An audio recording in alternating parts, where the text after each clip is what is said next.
And welcome back to the First and Goal podcast. My name is Lewis, and next to me, as always, is my beautiful co-host Laraib. As we are officially done, it is bittersweet, but the NFL season is over. We have crowned a champion, as you can tell by our attire. The Kansas City Chiefs have won the Super Bowl 57 with a score of 38-35, Laraib.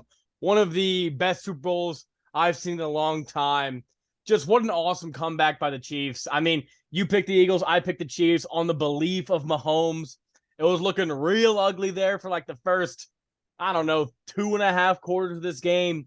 But then they started to heat up. They started to get hot on some drives. They scored on every single possession in the second half, a touchdown until the final game winner. Oh my gosh. What a fantastic Super Bowl, Laraib.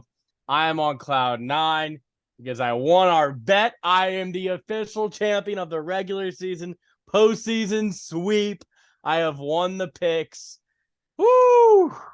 What do you got to say, Laraib? Yeah, first of all, congratulations to the Kansas City Chiefs, and more importantly, congratulations to you, Louis Marrero Butler Jr., on sweeping me in both the playoffs and in the regular season, Lewis. And of course, that gives you a box combo and the illustrious Caniac combo. So you are rolling in the dough at the moment, Lewis. But let's go ahead and let's just get to the elephant in the room, Lewis. Now, 2 weeks ago, we broke down the Cincinnati Bengals and Kansas City Chiefs game, and you said that you would rather have the refs call each call instead of, each ticky-tacky call, them missing big calls. And this is what happens when you have that sort of idea, Lewis. It comes down to these ticky-tacky little calls when really they should have let them play on that last play because, of course, they got the call correct, right? He held him a little bit, but the ball, of course, is way overthrown. It's uncatchable ball. And just the moment, Lewis, it really ruined the moment. I think you can agree. What otherwise has been an awesome Super Bowl. The refs have been a big issue all season long throughout the playoffs. And of course, in the final 2 minutes of the game, the refs make a crucial call and, the Kansas City Chiefs end up winning the Super Bowl. And I don't want to say, to discredit the Chiefs in any way. Of course, like you mentioned, they score on every single drive in the second half and they deservedly won this game. But just to think what could have happened if the Eagles would have gotten the ball back and just how that finish would have been even more spectacular, honestly, if it went Eagles last minute, field goal, and then we go into overtime and that whole debacle, Lewis. But, what are your thoughts on that last call? And, yeah. Yeah, just to keep it to the call just itself, because people are going crazy online, as, I would expect, because this is a huge moment. This is your entire season. This is on the biggest stage of the NFL. This is the Super Bowl. And I do agree with you that I don't think that should have been called in that moment. Was it holding by the law, by textbook? By the rules. Yes, it was holding. But even when you slow it down, it's still like he kind of gets that hand around his left waist, Lewis. But you could tell, of course the hand is there, but to see his speed slowing down, of course you already saw the ball was overthrown by a long shot and he really was like, oh now man, the flag was thrown before the ball trajectory was, decided and whether or not it was overthrown. So that argument is kind of null to me that, he threw it afterwards. It was thrown before the ball hit the ground. So we don't really, whenever you're held, it obviously you can't get to the ball. Now, the ball obviously wouldn't have gotten to him if he was running full speed the entire time, at least in my opinion. But, it was holding by the letter of the law. And I think it was just so shocking because overall it was a pretty clean game. Every foul that was called was blatant. Everyone noticed it, and it was a correct call. So it's a really, just unfortunate circumstance that after an amazing game, so many twists and turns, really good officiating, everything was playing amazing to the NFL's hands, that this is the first big thing we're talking about in this game is this call. Because was it a foul? Yes. Do we both sit here and think it should not have been called and it would have been a spectacular finish? I agree, because it happened on third down. The Chiefs would have had to kick a field goal, go up 3. Now, this is not saying, 2018 NFC Championship for the Saints. If that penalty is called, the game is over. The Saints win. This game, the Chiefs would have taken the lead with a field goal. And yeah, you can say butt kicker missed one earlier in the game, so who's to say he makes another one? He probably would have made the second one, 3-point lead. And obviously, both would have loved to see, after Jalen Hurts played an amazing game, what he could have done in the fourth quarter in terms of a comeback. That would have been so just electric to see. Unfortunately, we didn't get that. Chiefs ended up winning the game. But let's focus on the game as a whole, Laraib. Just instant reaction. We haven't talked at all, basically, since the end of this game. We're filming this right after the game ended. So my biggest takeaway in this game was just this Eagles defense, which was so effective in the first half, especially against, stopping the run, really stymieing out some of these drives, just got eaten alive in the middle of the field and intermediate. Laura, did you notice something specifically that the Chiefs did that changed, or just was it a lack of attention by the Eagles defense in the second half? Well, Lewis, we say about this every single team that the Eagles face is to get the ball out really, really quick. And that's what the Chiefs did all game long. You saw them just immediately less than, the number was for the Eagles that they mentioned on the broadcast, 2.5 seconds. They want to get the ball out of Patrick. The Eagles defense wanted Patrick Mahomes to get the ball out of his hands in 2.5 seconds. And I guess that worked for them, or that they got what they wanted. And it was the reason that they lost, Lewis. Just those intermediate routes to Travis Kelce all game long. You and I mentioned we thought this would be a little bit less scoring, a lower scoring of a game, just because how stacked these two defenses were. But really, it was the offenses who had just awesome, just terrific game plans for either of the opposing defenses. And for the Chiefs, of course, they got guys like Travis Kelce who just ate up this game, especially in the first quarter. And then, of course, you had great contributions from guys like Sky Moore, got a touchdown. Jerick McKinnon, of course, and then Isaiah Pacheco. He was a real difference maker in this game. He had 70 rushing yards on the ground, and he really opened up the game for them in the second half, Lewis.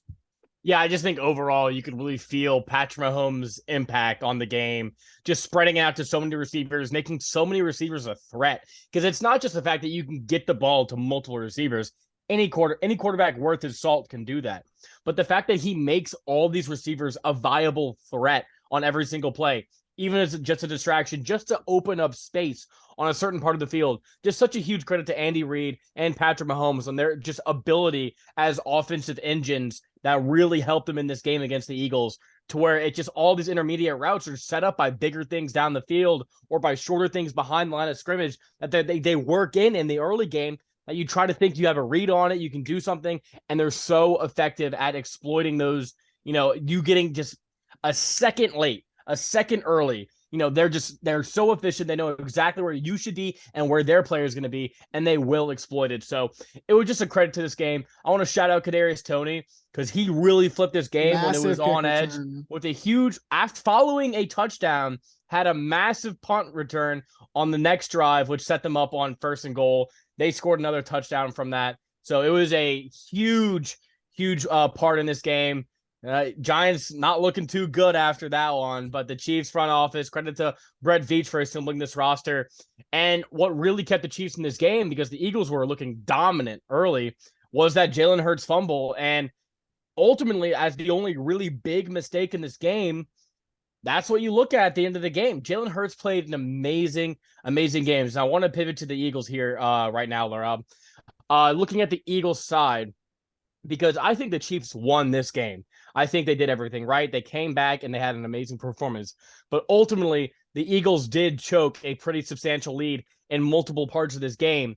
I think Jalen Hurts played an amazing game. And if you put up 35 in a Super Bowl with the number one scoring defense on the other side of the ball, you're expected to win that Super Bowl, right? So, can you just talk about Jalen's performance, what you think of him? Has your opinion of him changed following the Super Bowl? And just what should the outlook of Eagles fans be right now? Well, Lewis, he played an outstanding game. My opinion of him, he was MVP frontrunner this season. You could, a lot of people point to the Eagles' really easy schedule. But when it came down to the game, Lewis, he had played an outstanding performance, like you said. 3 rushing touchdowns. Of course, he had some really, really nice throws down the field to Devontae Adams and A.J. Brown. So you can't give him any, flack. Of course, the he had the only turnover of the game, and that's the big thing that everyone's going to look at. Otherwise of the holding call at the end of the game, but. People are going to talk about, what can you do to stop Patrick Mahomes in this game? What the Eagles could have done, what anybody, other team could have done. But honestly, Lewis, like you said, I don't think there's much that anybody could have done in this game to beat the Chiefs. For the Eagles side, of course, the big thing was, Miles Sanders, to start off the game, he had a fumble that went out of bounds, luckily. And then from out of that, he was really, really phased out of the game, Lewis. And of course, in the second half, he had that almost fumble for another touchdown for the Chiefs. So he was really phased out, Lewis. And it was all on Kenny Gainwell mostly to carry the load, and him and Jalen Hurts on the ground. Of course, they mixed in Boston Scott a little bit. But the glaring thing was, Miles Sanders was missing from most of the game. And then, of course, they dominated the run game in the first half, Lewis, but in the second half, it was really all on Jalen Hurts, which was, really peculiar. Of course, Devonta Smith and A.J. Brown got theirs, but on the ground, of course, Miles Sanders, the big thing that was, missing for me, in my opinion, from this offense. I mean, what's so impressive from the Eagles side of the ball, which you did bring up some things that they could have done better, but they had 12 more minutes of possession in their favor. They had 11 for 18 on third down, which was much better than the Chiefs' third down offense. And, they scored 5 touchdowns on offense. So ultimately, we're kind of nitpicking offensively here with the Eagles, but they played a pretty perfect game outside of the awful turnover that led to a touchdown. So, I mean, that's the margin for error in these big games like this. My opinion for Jalen Hurts did change, though, in a positive light. I view him now as a no doubt franchise quarterback. Obviously, the big concern is his health, but I just think he has the build, like just the way his body is built in terms of being able to take hits, being able to, really kind of protect himself with just all that muscle on him, unlike a skinnier guy whose legs are more exposed. I don't think Jalen Hurts plays that brand of football. His body is able to take hits. He knows how to take hits. He knows how to absorb hits, absorb the ground, and he's going to last with this play style. So I would pay him, and I think that this Eagles franchise, and you look at the quarterbacks in the NFC, side tangent here, he is by far the best quarterback in the NFC. And you saw the performance tonight. I mean, I thought this game would be lower scoring because I had a lot of respect for this Chiefs our defense. I thought that they'd get after the ball, they'd get to Jalen Hurts a few times, and they did, but ultimately they were just non-effective in this game. And credit to this offensive coaching staff for the Eagles, who did a really good job of neutralizing that Chiefs pass rush, which was kind of irrelevant the entire game.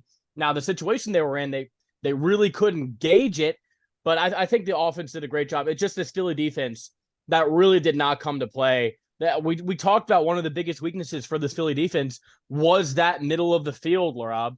And there's so many times, including the final, heartbreaking penalty, the controversial penalty, was the linebackers and safeties getting abused and picked on.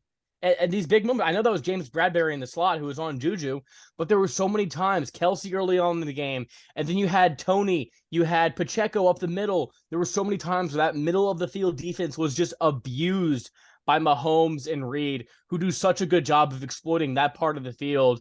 And that just makes this, Philly offense so amazing. That's why if I'm a 49ers fan sitting at home, I'm kind of pissed because this would have been a really good matchup for you if all things went accordingly. But huge credit to Jalen Hurts. Huge credit to this Eagles offense. It was just ultimately, in my opinion, the defense that let them down, Rob. Yeah, and no credit to either of these defenses, giving up 35 and 38 points respectively, and only one combined sack in the whole game, Lewis. That's crazy. Which you could label, which is, you could say wasn't even a sack in the first place. He ran out of bounds early. Because Jalen Hurts is trying to, trying to rush, and he gets pushed out of bounds, right? Losing their yard. And so, both credit to the offensive lines. Both these offensive exactly. lines. We would argue that they're the two best offensive lines in the NFL, and that's why they're in this position in the first place. But go on. Right. And so, Super Bowl 57, one to go down in the books, Lewis. Of course, everyone is always going to be talking about that controversial, holding call at the end. I hope not, man. A really, really great Super Bowl, one that we will remember for a really long time. Just two outstanding teams who deservedly, were supposed to be here, right? Number one teams from both their respective conferences, and they made it to, the ultimate championship in all of American sports, Lewis. And this is going to be one to remember. Absolutely, Laraib. I mean, just final thoughts leaving the game. Mahomes, we're going to do a little legacy talk here. Mahomes, He's your Super Bowl MVP. Andy Reid, two-time winning head coach. Travis Kelce, his second time, obviously, winning a championship. There's a lot of guys who have, the legacies bolstered, Laraib. I'm throwing you a big question here. Patrick Mahomes has now won 2 championships in his first 5 years as a starter, ever since taking over the starter as in 2018. I think it's 5, maybe 6. I'm not too sure. One of those two. Regardless, it's extremely impressive. He's obviously been in 5 straight. All right, so it is 5 years. He's hosted 5 straight AFC championships. This run they've been on has been historically dominant, with a few outlying and awful losses to the Bucs, to the Bengals, to the Patriots the first year. But outside of that, there's not many times when this team just loses in general. Is Patrick Mahomes the most impressive quarterback you've ever seen play football, Rob? Yes, he has to be, Lewis. I mean, just the run he's been on, of course, as long as you have him and Andy Reid, there's no ceiling for this team at all, Lewis, and they've just surpassed all expectations. Of course, Patrick Mahomes, just his numbers speak to, what he is, and of course his character as well, Lewis. I know you and I aren't the biggest Brady fans, but we can both agree we like Mahomes' character a little bit more. It's just a little bit easier just to like him off the field. Right. And it's gonna come down to the next couple of years, Lewis. Is he gonna be the next GOAT? Because just the rate that he's on right now, I think he will be the greatest, football player of all time. Well, when I say most impressive, obviously Brady has the achievements. Can Mahomes get to 7? That's such a huge number in the NFL, where injuries are such a big deal. Refs can win or lose you a game on a whim. I mean, it's so crazy nowadays. But in terms of just the leadership, obviously the talent, the throwing ability, the clutch, we've seen him come back in 2 Super Bowl victories so far, where it's basically him dragging the team against number 1 defenses in both years. I mean, it was just an awesome, awesome performance by Mahomes. And when I say most impressive, I just think if I had a quarterback and I had my choosing of an NFL game, I had a Super Bowl roster and plug in the quarterback and help me win, I'm taking Patrick Mahomes just because of everything he brings to your team. It was really, really impressive watching this. And you could tell, I mean, by the end of the first half, when he took that hit from TJ Edwards, it was looking really grim. He came off limping. He was wincing in pain. And that was just end of the half right there. It's like, oh, shoot. For people who picked the Chiefs like myself, I was terrified. I was like, oh, at least Rihanna's going to be good. And mid, I don't know. Run This Town was really good. But regardless, I think it was an outstanding performance by Mahomes. Andy Reid continues to prove why he's by far the best coach in the NFL. I just think his brand of football, offensive-minded coaches, I just think that's what you need to succeed in the NFL nowadays. Bill Belichick, I still think he's the greatest coach of all time. That didn't change my opinion tonight. But I think in 2023 going forward, until some major rule change happens, the offensive-minded engine for teams, as we see the best defense in football, just got dropped 38 points on them, that you need a creative offense, you need an unstoppable engine, and that's what Andy Reid has done. Everyone's going to give Mahomes the credit for tonight. Obviously, Super Bowl MVP. We've just spoken his praises, but Andy Reid is genuinely one of the best, probably the second best coach I've ever watched. I mean, in my lifetime, in this era of coaches, Belichick, Carroll, I'll throw Peyton in there. He is by far just the best leader, offensive mind. I'd put him up there. I think Sean Payton's up there, which offense just in general, but just what he's done for Kansas City and what he did with Philadelphia. This is why this was such an awesome game, is that storyline alone with him. He succeeded so much in Philly, but he could never get over the hump over there. Comes to Kansas City, he already won one, and now he beats Philly, and they can't get over the hump because of Andy Reid again. But this time he comes out as the winner. It was just really awesome story for the Chiefs. Credit to them. They are the kings of this 2023 NFL season, Laraib. Anything else you want to say legacy-wise, Chiefs-wise, before we head out of here? No, Lewis, I think you hit the nail on the coffin on all those points. But we'll see what's in store for this Chiefs team in the next couple of seasons down the road. Patrick Mahomes and Andy Reid are here to stay in the NFL. And so Justin Herbert, Russell Wilson, whoever's coaching the Raiders or quarterbacking the Raiders next season. Taysom Hill. Be ready for this Kansas City Chiefs team, Lewis. But I think this is the First and Goal podcast signing off from 2022, 2023 NFL season. Yeah, we might do it. We might do a season wrap up or something like that. So just be on the lookout for that. Obviously, everything else down below. But yeah, Laraib, just great season overall. I'm glad we could do this together. It was just such an awesome season. Getting back into it after kind of taking a break last season. But I'm excited for the next season.